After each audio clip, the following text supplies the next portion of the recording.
Welcome to another article read-through on the Church Reset podcast. Be sure you're subscribed at jackwilkie.co for all my latest posts. That's jackwilkie, WILKIE.co. There you can become a free subscriber, or you can support my work if you'd like, and you can pick up my new book, You Are Saved, The Christian's Assurance, as a free download. Lindsay Clancy and How Women Have Lost the Plot. August 20th, 2026. A few months ago, I wrote a piece here asking who's going to challenge the women. My premise was that young men have received a lot of tough love, and it has been a good thing for them. At the same time, women have received nothing but coddling in the media and in the church, and it is not doing them any favors. They need someone to lovingly but firmly give them a course correction away from the path of feminism. Now the world is seeing that truth in 4K HD. The Lindsay Clancy case is making it painfully clear that modern women are in a horrible way.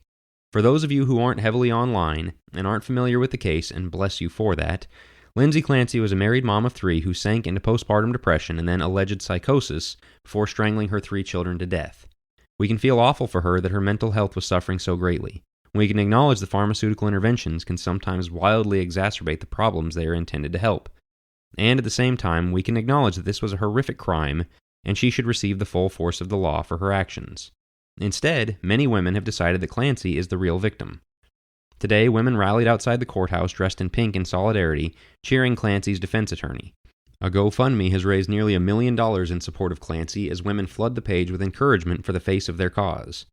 Other women have posted videos of themselves holding their children with the caption, quote, "Same, Lindsay," end quote, either unaware of the horrific implications of identifying with a woman who killed her kids or unbothered by them.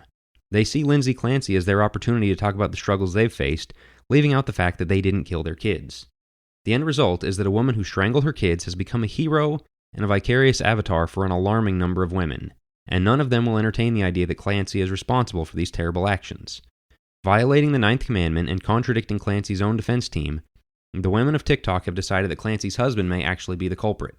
It's the husband's fault, they'll tell you, whether they think he actually did it, or that he wasn't supportive enough, or that he was guilty of driving her to it by some unreported abuse he must have committed. If it's not him, it's the drug company's fault. It's the therapist's fault. It is everybody's fault but the woman who killed the kids. The responsibility Clancy bears, one woman told me, is the unfortunate responsibility that she will have to live without her kids. Unsurprisingly, the same woman suspects the husband, who also has to live his life without his kids because his wife murdered them, he may have been the cause. I am telling you, women are not okay. Not all the women, of course, though the ones who aren't included in that diagnosis are also the kind who can deduce that on their own. But many women are suffering from a similar total lack of accountability across the board. All of this TikTok mommy sleuthing and searching for evidence and following the trial with gossipy speculation and just asking questions is an elaborate attempt to avoid facing an uncomfortable but obvious conclusion. Women sin too. Consider how often you see attempts to avoid this conclusion. If a woman gets an abortion, it's the man's fault for impregnating her, and the doctor's fault for carrying out the procedure. Don't you dare suggest we prosecute the mom who hired the hitman. If a woman is promiscuous, it's because of the lust-filled men who took advantage of her. If a wife blows up the family because the internet convinced her that her husband was a toxic narcissistic abuser because he left his socks on the floor instead of in the laundry hamper, then the divorce is his fault. She'll get the kids and probably the house. The social circle will side with her. In most, but not all cases, I know.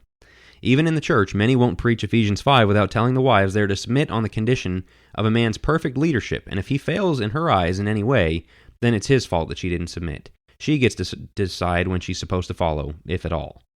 What kind of equality exempts one party from being responsible for their actions? The kind of equality sought by godless frameworks.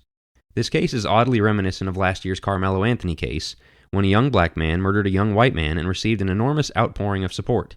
His GoFundMe, too, brought in a 7-figure windfall. It, too, was filled with messages of us against them rhetoric. Older folks might remember the O.J. Simpson trial going the same way. What this shows us is that we are dealing with mass demographic enmity. That's what Marxist critical theory, with its oppressed-oppressor dynamics, has given us. Oppressed classes are pumped with delusions and fears about their supposed oppression. As a result, they are convinced that they can do no wrong as the alleged underdog in a class war. So, women view themselves as the underdogs in the eternal struggle against men. Being a victim is the path to victory in this framework, so finding a way to become the victim is the game plan. Thus, when a woman kills her children, she couldn't possibly be responsible. In fact, the first person we should question is her husband. It just had to be him, they instinctively deduce. And you know what that means? She is actually the victim here. I'm sorry, but this is insanity. We cannot go on living like this. God willing, we won't. This is why I have been beating the drum so loudly about restoring biblical man and woman dynamics. Many will warn you about what will result if we get back to men leading and women submitting, and then those same people will give women a pass for tens of millions of abortions and strangling little ones in one's own home. Plenty of men and women are seeing just how many women are reflexively siding with a murderous mother over 3 innocent children and her devastated husband, and that toothpaste doesn't go back in the tube. This is the kind of thing that will contribute to a huge swing back toward biblical and historical gender roles. 100 years of so-called equality led us to this shocking dead end. Don't be surprised when people start looking in other directions.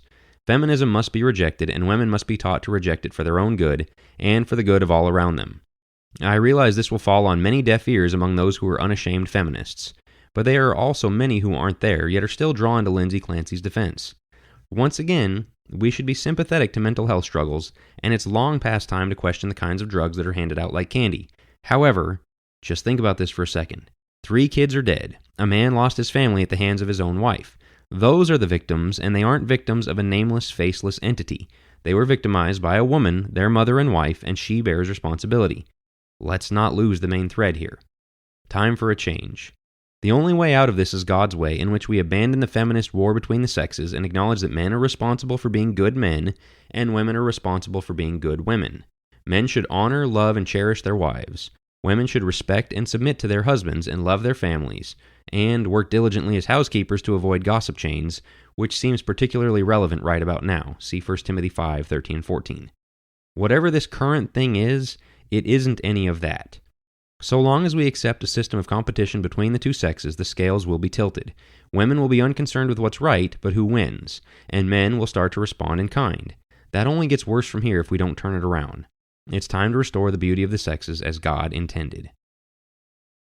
If you caught this article on YouTube, please leave a like. If you caught it on your podcast app, please take a second to leave a rating and a review. Thanks.